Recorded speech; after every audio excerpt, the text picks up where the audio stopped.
로마서 4장 1절에서 8절까지의 말씀을 제가 봉독하겠습니다.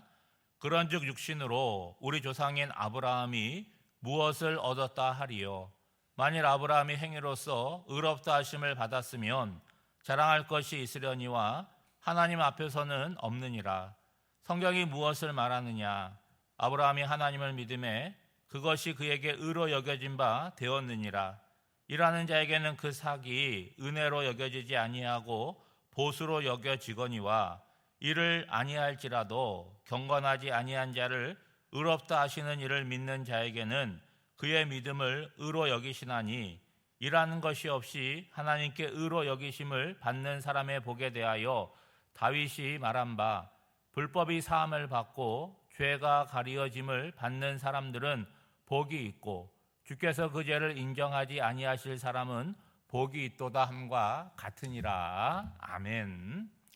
로마서 3장에서 바울은 복음이 무엇인지에 대해서 상세하게 설명을 하였습니다.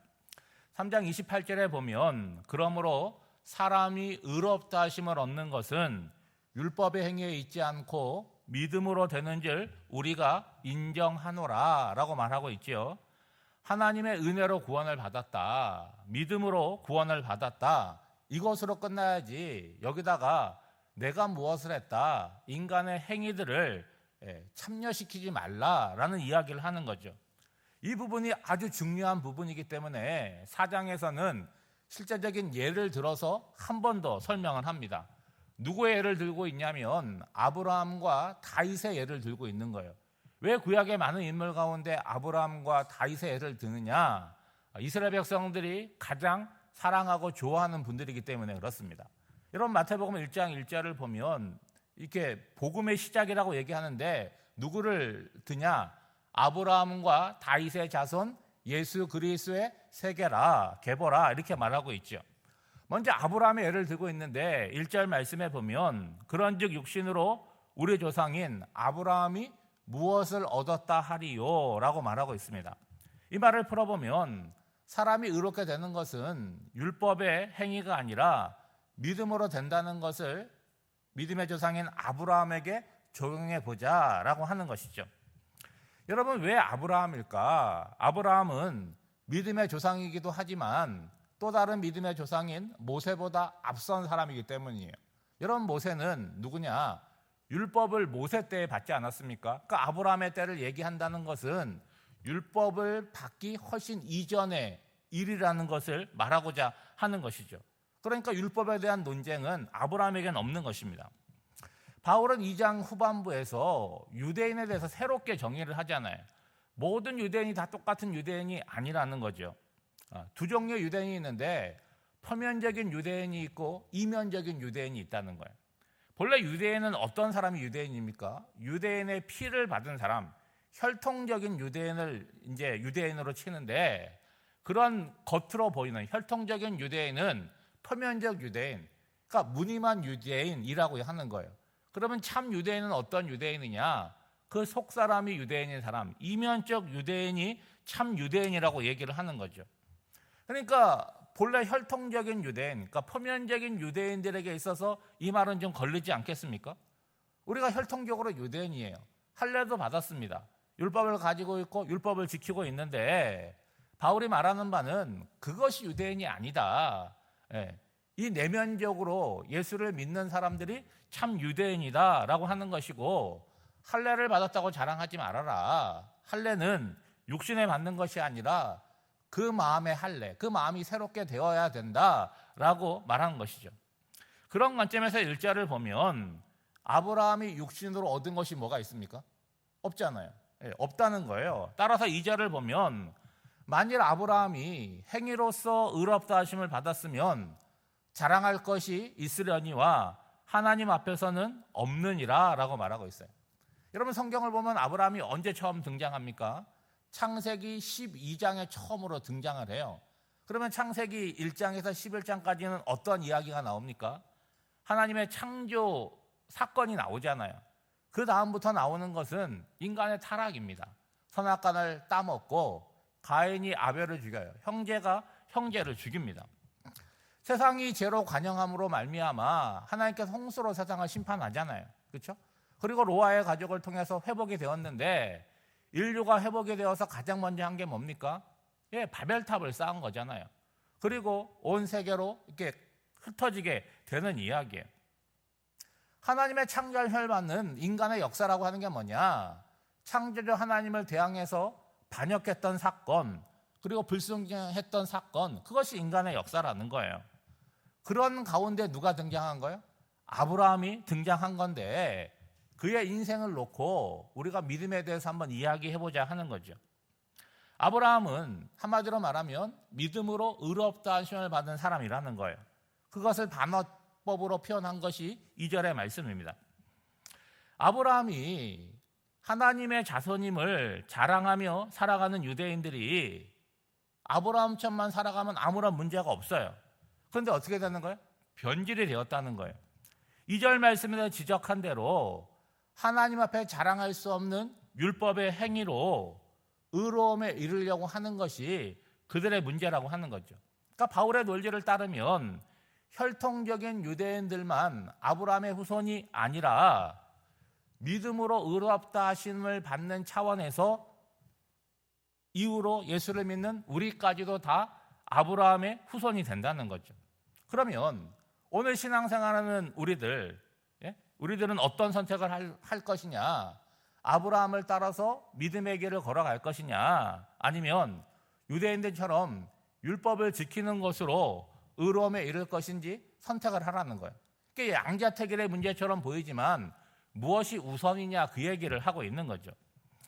3절 말씀에 보면 바울은 성경이 무엇이라고 말하느냐라고 묻는 거예요. 그러니까 믿음으로 의롭다 하심을 받는다라고 하는 것, 그것이 인간의 생각이 아니라 성경에 어떻게 기록되어 있느냐를 묻고 있는데, 여러분 창세기 15장 6절 말씀을 바울이 인용하지 않습니까? 그 말씀은 이것이죠. 아브라함이 하나님을 믿음에 그것이 그에게 의로 여겨진 바가 되었느니라. 아브라함이 하나님을 믿은 것이 무엇입니까? 여러분, 믿음이라고 하는 것은 눈에 보이는 것이 아니잖아요. 그러니까 믿음으로만 존재하는 것이 아니라 그 믿음은 반드시 뭘로 나타난다는 거예요? 삶의 순종으로 나타나게 되어 있다는 거죠. 그러니까 믿음은 추상적이고 정적인 것이 아니라 동적인 거라는 거예요. 그러니까 믿음, 명사잖아요. 그렇죠? 근데 그것은 실제적으로는 행한다, 동사로 나타나게 되는 거죠. 그러니까 여러분, 우리가 신앙생활 하면서 말씀을 들어요. 말씀을 읽기도 합니다. 아멘 하잖아요. 중요한 거지만 입으로 아멘 하는 것이 아니라 뭘로 아멘 해야 된다는 거예요? 내 삶으로 아멘 해야 된다는 거죠. 아브라함의 경우에 하나님을 믿었습니다. 그 믿음이 어떻게 나타났습니까? 본토 친척 아버지의 집을 떠났잖아요. 그리고 하나님께서 자손을 주겠다, 땅을 주겠다 약속하셨는데 그걸 믿었다는 거예요. 아브라함에게 자손을 약속할 때 아브라함과 사라의 몸은 죽은 몸이었기 때문에 자녀를 낳을 수가 없었어요. 근데 하나님이 주신다고 그러니까 믿었죠. 그 믿음은 어디까지 이어지느냐? 100세에 낳은 아들을 번제로 바치라고 하는 것까지도 순종함으로 나타났다는 거예요. 그러니까 아브라함의 믿음을 얘기할 때 우리가 소위 얘기하는 믿음, 그것으로 끝나지 않는다는 거예요. 그 믿음을 우리가 흉내낼 수 있느냐? 어렵다는 이야기를 할 수 있겠죠. 무엇보다도 아브라함의 믿음은 어떤 믿음이에요? 나의 부족함과 허물을 알고 인정하는 믿음이라는 거예요. 이 믿음이 중요한 거 아닙니까? 나로서는 안 돼요. 예? 그렇지만 누구로서 된다는 거예요? 나를 선택하신 하나님으로 인해서 할 수 있다. 그러니까 나의 능력보다 나에게 부어지는 하나님의 은혜가 더 크다. 그것을 믿는 것이 참다운 믿음이라는 거죠. 여러분 4절과 5절 말씀에 보면 일하는 자에게는 그 삭시 은혜로 여겨지지 아니하고 보수로 여겨지거니와 일을 아니할지라도 경건하지 아니한 자를 의롭다 하신 이를 믿는 자에게는 그의 믿음을 의로 여기시나니. 여러분, 이거를 잘 표현한 것이 예수님의 비유 가운데 나오는데 마태복음 20장에 나오는 포도원 품꾼 비유입니다. 여러분, 내가 얼마나 많은 시간 동안 수고했느냐, 누구와 비교해서 내가 더 많이 수고했느냐, 이런 것이 아니라는 거예요. 그러니까 포도원이라고 하는 곳에 내가 일했다라고 하는 것이 중요한 것이 아니라 그것에서 일할 수 있도록 나를 선택해 주시고 나를 불러주셨다. 그 은혜가 크다라고 고백을 해야 된다는 거예요. 근데 그 은혜를 잊어버리면 어떻게 됩니까? 내가 했던 수고만 기억하는 거죠. 누구와 비교해요? 나보다 못한 사람과 비교해서 거기에 감정이 상하게 된다는 거죠. 그러니까 내가 한 거는 점점 커 보이고 나에게 은혜를 주시는 하나님의 은혜는 작게 보이는 거죠. 바울은 또 하나의 예를 들고 있는데 다윗이 지은 시편 32편을 인용하고 있습니다. 그리고 오늘 보면 7절, 8절 말씀인데 그 주제가 6절에 나오는데 뭐냐? 일한 것이 없이 하나님께 의로 여기심을 받는 사람의 복이라는 거예요. 여러분 7절과 8절 말씀해 보세요. 불법이 사함을 받고 죄가 가려짐을 받는 사람들은 복이 있고 주께서 그 죄를 인정하지 아니할 사람은 복이 있도다. 이게 복에 대해서 말하고 있는데 불법과 죄가 나옵니다. 여러분 불법이라고 하는 건 뭐예요? 법이 있는데 법을 위반한 것이 여러분 불법입니다. 근데 불법이 어떻게 된다는 거예요? 사함을 받는다는 거죠. 여러분 죄가 가려진다는 것은 그저 죄를 덮어준다 그런 의미가 아니라 죄의 근원이 되는 마음을 고쳐주신다는 거예요. 여러분 그 구절에 보면 주께서 죄를 인정하지 아니하실 사람이라는 이 표현을 여러분 잘 이해하셔야 됩니다. 그러기 위해서는 우리가 다윗의 삶을 한번 생각해 봐야 되는데 다윗은 태어날 때부터 죽을 때까지 완벽한 사람, 완전한 사람이 아니었다는 거예요. 우리와 똑같이 실수하고 넘어지는 사람이었죠. 오히려 다윗은 성경에 나오는 어떤 인물들보다도 인간적으로 더 악한 사람이라고 얘기할 수 있지 않습니까? 간음을 저질렀고 그 남편을 죽였고 뭐 그런 일들이 있었잖아요. 그러면 그 다윗이 저지른 죄에 대해서 하나님이 용서하시고 덮으셨느냐? 결론은 용서를 받았지만 덮지 않으셨잖아요. 온 이스라엘에 드러냈고 이 다윗의 인생의 후반기는 그 가정적으로 아주 그냥 복잡하고 서로 죽이고 반역이 일어났고 그 대가를 처절하게 치르게 하셨다는 거예요. 그렇지만 중요한 건 뭐예요? 다윗을 용서하시고 다윗을 계속해서 사용하셨다는 거예요. 심지어는 다윗을 뭐라고 표현합니까? 내 마음에 합한 자라고 표현하고 있죠. 그것은 어떻게 이루어진 거예요? 하나님께서 그의 죄를 가리어 주었고 불법의 사함을 받았기 때문이라는 거죠. 그러니까 잘 이해를 하셔야 되죠. 오늘 우리가 예수를 믿고 살아가는데 우리가 복음의 사람들 아닙니까? 죄가 사여지고 불법이 사여지고 죄가 덮어지니까 뭐 죄 지어도 문제가 없다. 그런 태도나 자세가 아니라는 거예요. 여러분 우리의 실수와 허물을 넘어서는 하나님의 은혜가 있음을 기억하라는 거죠. 그러니까 고의로 뭐 죄가 가득한 곳에 은혜가 넘친다. 바울이 그런 얘기를 하는데 그런 자세가 아니라는 거예요. 죄에 대한 두려움을 갖고 오늘 우리가 어떤 사람인지를 알고 그에 합당하게 삶을 살아가는 것, 그것이 뭡니까? 믿음을 삶으로 살아나는 것이고 삶으로 아멘하는 모습이라고 하는 것이죠. 오늘 하루도 마찬가지입니다. 어떤 삶이 우리 앞에 펼쳐질지 몰라요. 우리의 감정을 뒤집어 버리고 우리 속에 있는 악의 근원을 들추는 일들이 일어날 수 있습니다. 그럴 때 우리가 어떻게 반응하고 살아가느냐, 그것이 오늘 우리에게 주어진 숙제인데 복음의 사람으로 복음에 합당하게 살아가는 복된 날이 되시기를 주님의 이름으로 축복합니다. 기도하겠습니다. 하나님 아버지, 우리의 시작은 믿음이었지만 어느 사이에 나의 죄성에 짓눌리거나 내가 무엇을 했다는 공로의식에 사로잡혀 있는 것은 아닌지 돌아보기를 원합니다. 다시 한번 처음 믿음과 신앙을 회복하여 오직 주님의 은혜와 십자가 공로만을 의지하여 살아가게 하옵소서.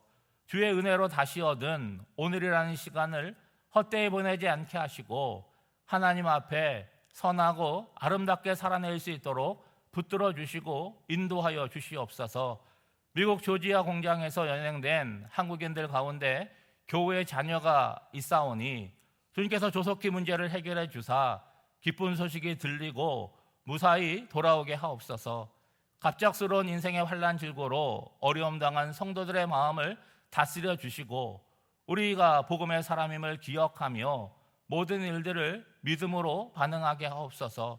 오늘도 이 새벽에 깨워주시고 주의 점에 불러주셔서 겸손히 마음의 무릎을 꿇고 하나님 앞에 기도할 때에 세상과 나는 간 곳 없고 오직 구속하신 주님만을 경험하고 그분의 음성을 듣는 복된 시간으로 채워지기를 간절히 바라옵고 원하오며 이 모든 간구를 예수님의 이름으로 기도하옵나이다. 아멘.